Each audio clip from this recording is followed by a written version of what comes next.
Imagine the timeline of a person who has subscribed to more than 100 channels. Every day this person is going to see dozens of new thumbnails, which means that yours is going to have to stand out from the rest, doesn't it?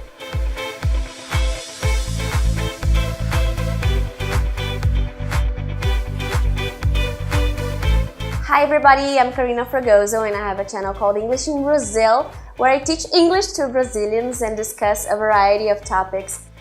Thumbnails are extremely important because they're one of the first things that people will see of your video. In this masterclass episode, I'm going to give you some suggestions on how to improve your thumbnails and the chances that people click on your videos. Thumbnails have to be appealing, and I'm sure you can do it even if, like me, you're not a Photoshop expert. So here are some characteristics of a good thumbnail. Number 1, it is attractive.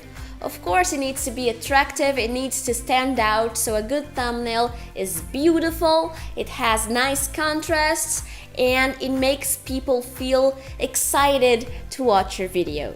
Number 2, it is clean. It isn't cluttered. It's okay to use text. I use text all the time. Try not to put too much information. Try not to use more than 4 or 5 words and try to make these words stand out from the background. Number 3, it has the same colors and patterns as your banner.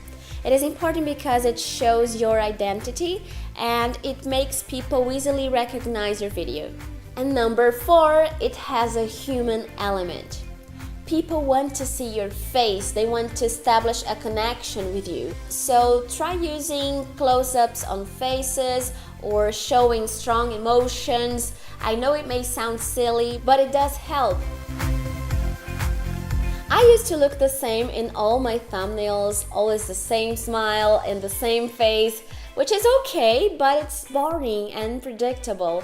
So I started making faces or taking screenshots of funny moments of my videos, and I think it's been working. I think people feel more encouraged to watch my video. And you can use different styles of thumbnails for different shows on your channel because people will know what to expect.